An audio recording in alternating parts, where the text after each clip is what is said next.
Welcome to Larry King Now, and our special guest today is author and success expert, 25-year-old Alex Banayan, who hacked his way onto The Price is Right, used the earnings to travel the globe tracking down some of the world's most successful people, including Warren Buffett, Lady Gaga, Maya Angelou, and me, in an effort to learn what they all had in common. He compiled his findings into a book called The Third Door: The Wild Quest to Uncover How the World's Most Successful People Launched Their Careers. Alex has spoken at Apple, Nike, IBM, and Harvard, among others. The Third Door is available June 5th. Thank you for coming, Alex. Thank you for having me. Let's track all this down. What does the third door mean? So after spending 7 years studying the world's most successful people, I realized while on the surface, Maya Angelou and Steve Wozniak might be completely different. At the core, their stories are the exact same. And there's almost this common melody to it. And the analogy that came to me is that they treat life, business, and success just like a nightclub. There's always three ways in. There's the first door, where 99% of people wait in line hoping to get in. And that's where the line curves around the block, right? And then there's the second door, the VIP entrance, where the billionaires and the celebrities go through.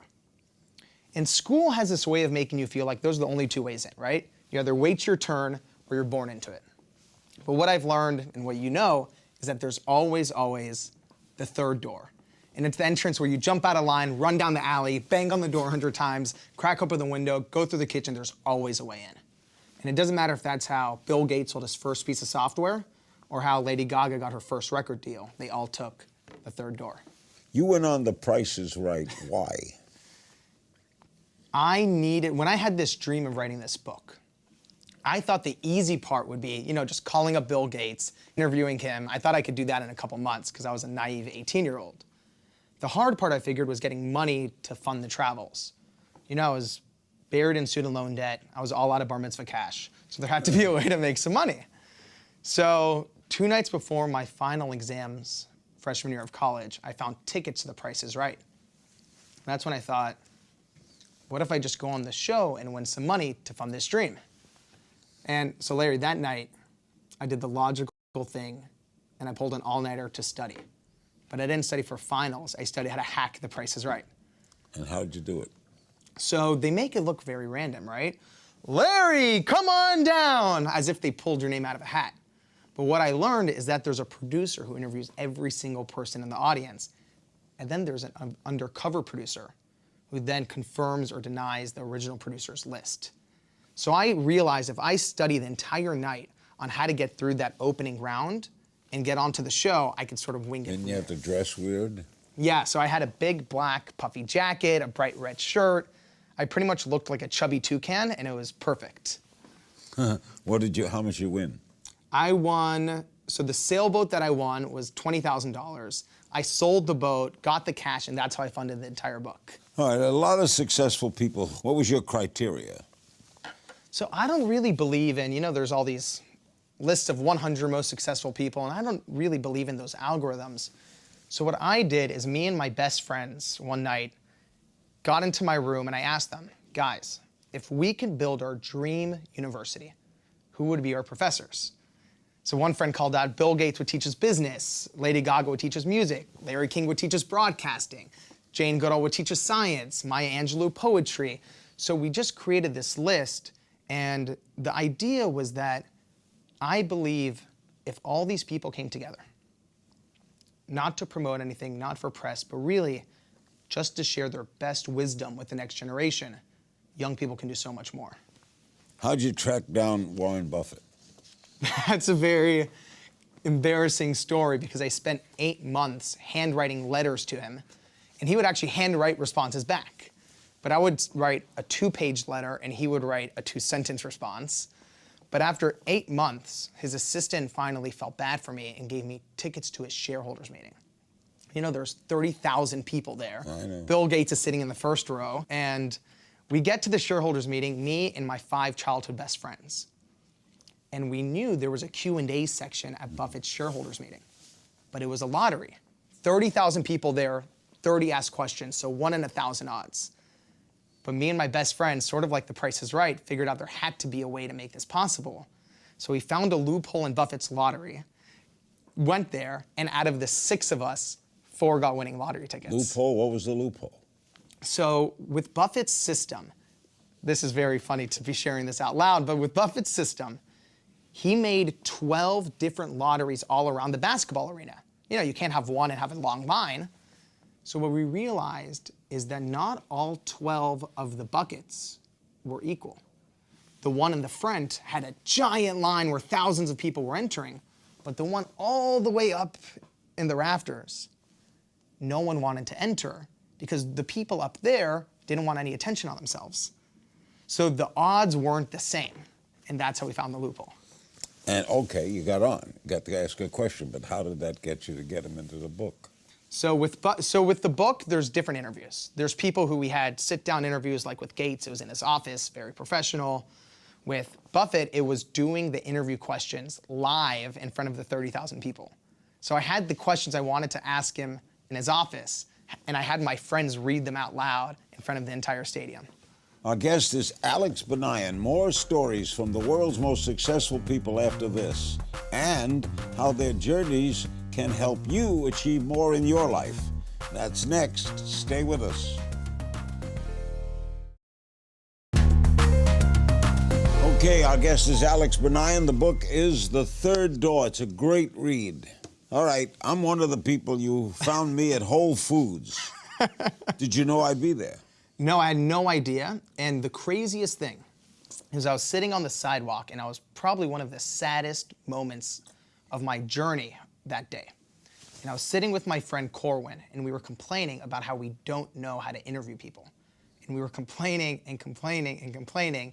And right then, it's still one of the craziest miracles of my life.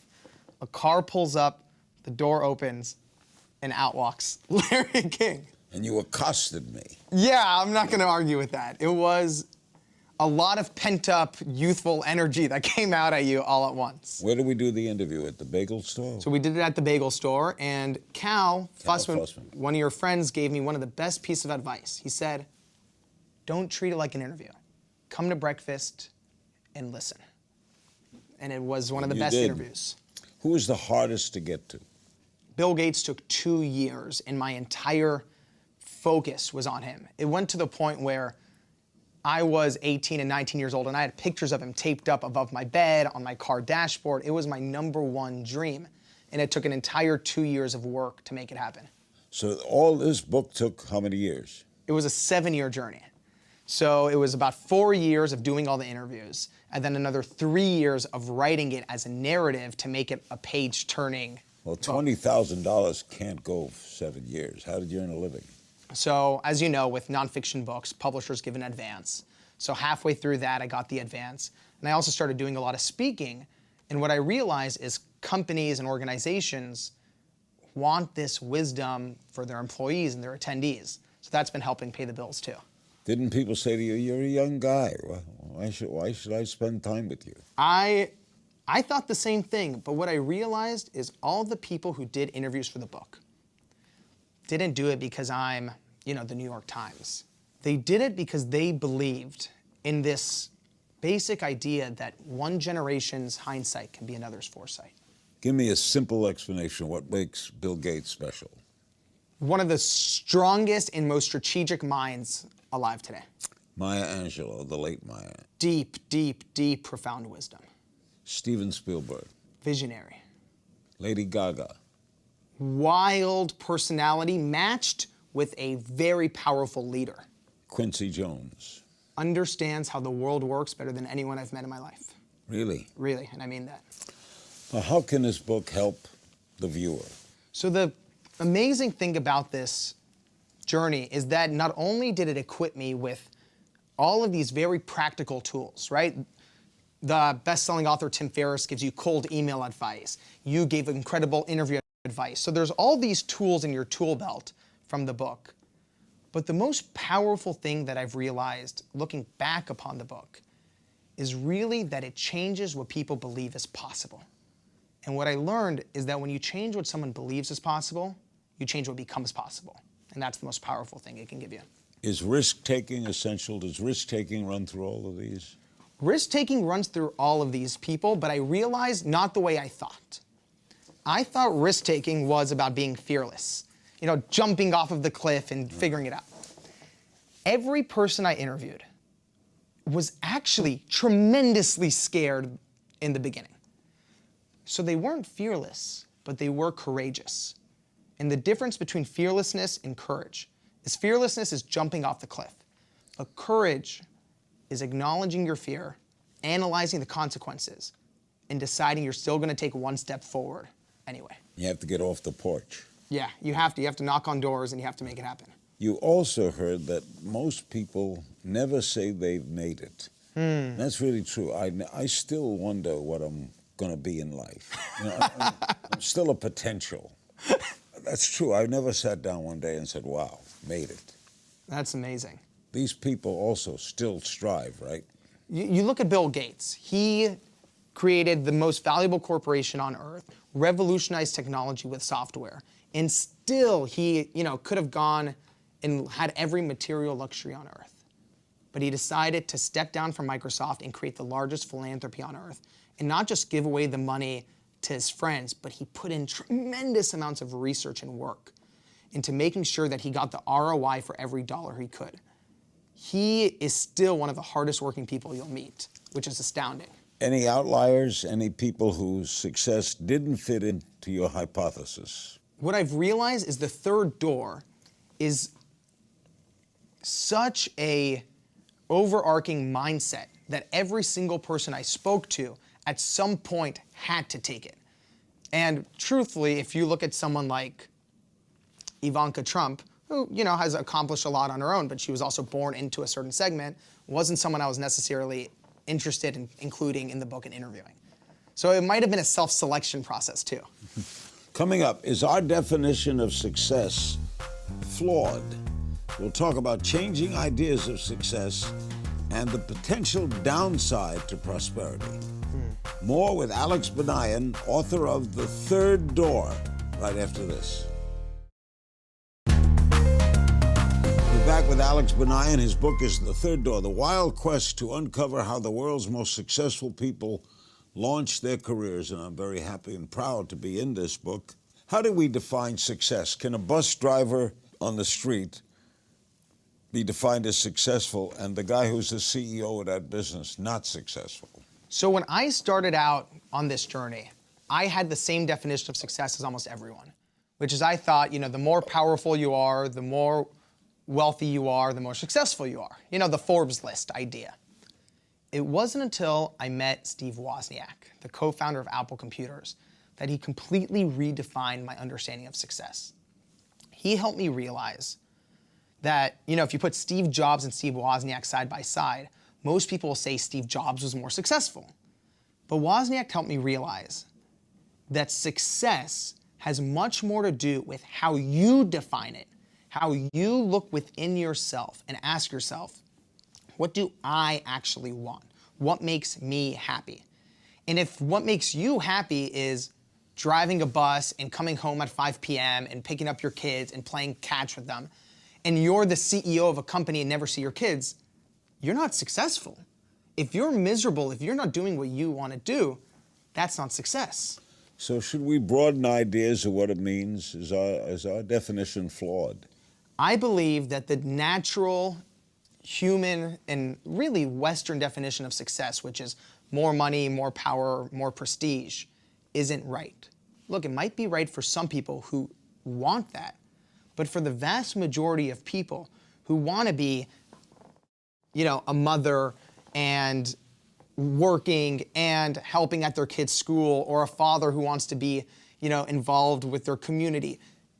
I think the idea of the more Twitter followers you have and the more money you have is a flawed model. You have to look within yourself and ask yourself what you want. Are millennials changing the definition? They are, and when you look at right now, the March for Our Lives movement, or you look at the Women's March, what I've been realizing is that millennials have realized they are the answer for the problem. And what I mean by that is they're realizing the old model of get a job at IBM, work for 50 or 60 years, get your retirement and live off of that isn't the model for today's world. For today's world, you can be the change you want to be. You can start your own business online, and you can really take your life into your own hands. Very much individualistic. Right, and it's more similar to maybe how you grew up than how my parents grew up, in the sense that you go and you knock on doors and you make opportunities happen for yourself. You talk about people being afraid of failure. Are some people afraid of success? I think they are, but they don't know it. I think a lot of people who I've come across, not necessarily in the book, but in the process of writing the book, deep down, for whatever childhood baggage they have, are afraid of being the person they know they can be, so they self-sabotage. Did you find that a lot of people had to give something up to attain what they wanted? Every single person. Now, what I've learned, though, is while, sacrificing, here, I'll tell you a great example. There's a man named Chi Lu. He grew up in a village outside of Shanghai, China, with no running water and no electricity. People walked around with deformities from malnutrition. By age 27, he was making the most money he's ever made in his life, $7 a month.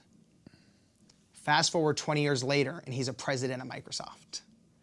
It is the most phenomenal story I came across in the entire book, and no one knows who he is, because when I talked to Chi, he said every hour he spends with a reporter is an hour less he has to give back to the world. So he doesn't do much press. And what I learned from Chi is that sacrificing short-term pleasure for long-term gain is the essential underlying theme to every single person who's achieved meteoric success. Are they all driven? They are, but for different reasons. Some people can be driven because when they were kids, they felt worthless and insecure. Some people can be driven because they have a higher purpose and a higher vision they want to achieve. But at the end of the day, no one's going to make you work harder than yourself. No amount of parental expectation or a boss yelling at you will make you work harder than you want to work. In your journey, what surprised you? How kind these people are. Remarkably kind. I think there's a huge misconception in America, especially the movies propagate this, where the CEO of a company is this real, ass who's just yelling at people and, throwing things at them. Not a single person I met had even this hint of energy. They all were incredibly warm, incredibly thoughtful, because I think the truth is, when they were 20 years old, they were going through the same thing, and they remember that. What are you going to do with all this? You're going to continue to write books? You're going to continue to do speaking? You're only 25. What's Banayan's goal? My dream right now is to take the third door mindset and to share it with as many people as I can. Because what I've realized is you can give someone all the best tools and knowledge in the world, and their life can still feel stuck. But if you change what someone believes is possible, they'll never be the same. And that's the whole point of this mission. All right, have you looked at other countries? It's one of my regrets. I started this book when I was 18. I was born and raised in Los Angeles, so I had a very US-centric outlook. And while Jane Goodall is from Britain and whatnot, and Chi Lu is from China, the majority of this book is an American book. And it wasn't until I met Quincy Jones, where he helped me realize I had spent my entire journey looking up at the world's most successful investor, up at the world's richest man. And he showed me the power of looking wide, to the far corners of the earth, and really absorbing the knowledge and the riches of diverse cultures. We're discussing the difference between humility and modesty in our final segment, and how to find your true calling. Plus, Alex will answer some social media questions. We'll be right back with Alex Banayan. The book is The Third Door. We're back with Alex Banayan, an extraordinary young man. The book is The Third Door, and as I said, I'm proud to be a part of it. We have some social media questions for you. Let's hear it. OJ Pickle Gaming said, if you could give your 18-year-old self advice, what would you say? Go to Whole Foods. That advice did work really well. If I were to look at my 18-year-old self, I would tell him, relax. It's gonna work out. At AL West 022, is becoming a success, did you utilize your faith in accomplishing your goals? If so, how big a part did it play, if any, in your success? I believe faith, no matter what your religion is, faith in the idea that it's going to work out in the end isn't useful, it's necessary. Because if you move forward on a journey without some faith, whether it's in the universe or if it's in God, it's a very lonely and scary journey. And who knows what happens up above, but it feels a lot better believing that someone has your back. And you can't be a cockeyed optimist, or can you? You know, it helped me, but it also got me in a lot of trouble too. McNutt 57, if you could shadow someone for a week, who would you choose and why? Ooh, that's a good question.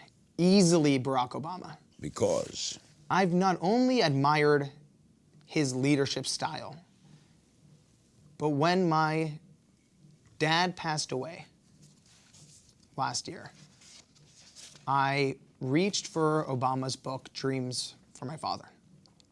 And his words brought a comfort to me that I couldn't have expected. So by shadowing him, I would love to not only see the way he operates and leads people and inspires people, I want to see the way he inspires himself and goes within himself. Sam Rosen, how do you account for the barriers to success that women, people of color, and other minorities encounter? There's only one picture of this entire book. I originally didn't want to put any images in the book, but I included one image, and it's a powerful image. It's a picture of two people running a race. And one is a white male in a suit, and he has a couple obstacles in front of him, and another is a woman of color. And she has shackles on her legs, alligators in front of her, barbed wire, mud. And the top of the cartoon says, it's the man saying, "What are you complaining about? It's the same distance." And I think that picture sums up that entire question. Okay, a couple of other things. You said that we get humility and modesty confused. Explain. What I've learned is that humility and modesty are completely different. Modesty is this facade of, oh, me? No, I'm not special. It's this facade of meekness to almost please others. Humility, on the other hand, comes from within. It comes from knowing that your path has been paid for by others, and that everything that you've been able to do is because your parents and your grandparents' sacrifice made it possible. Humility comes from within. Modesty is from outside. Is having an ego good or bad? It's neither. All these people have some sort of ego. Of course. It's how you relate to your ego. If your ego controls you, that is a dangerous place to be. What advice do you give to people who have not made that jump, who have not reached their calling? Surround yourself with people who make you feel it's okay to take that jump. The biggest thing that holds people back, whether they know it or not, is they're surrounded by friends and family who tell them, "Ooh, I don't know about that." You change who you surround yourself with, and you change who you become. Your parents wanted you to be a doctor. Yeah. What do they think now? My mom, thankfully, went from crying, Larry, literally crying when I dropped out of pre-med, to now being, the biggest supporter of the entire book. And I couldn't love her more. My dad passed away last year. Passed away last year. Did he see the book? He saw the book, and one of the final things I shared with him was letting him know that the book was dedicated to him. Okay, where do you see yourself 10 years from today, Alex? A father. That's a weird thing to say. No, why not? That's what felt right. Great having you here. Thank you so much. Thanks to my guest, Alex Banayan, and this is a great book, The Third Door, available June 5th. You can always find me on Twitter at King's Things. I'll see you next time.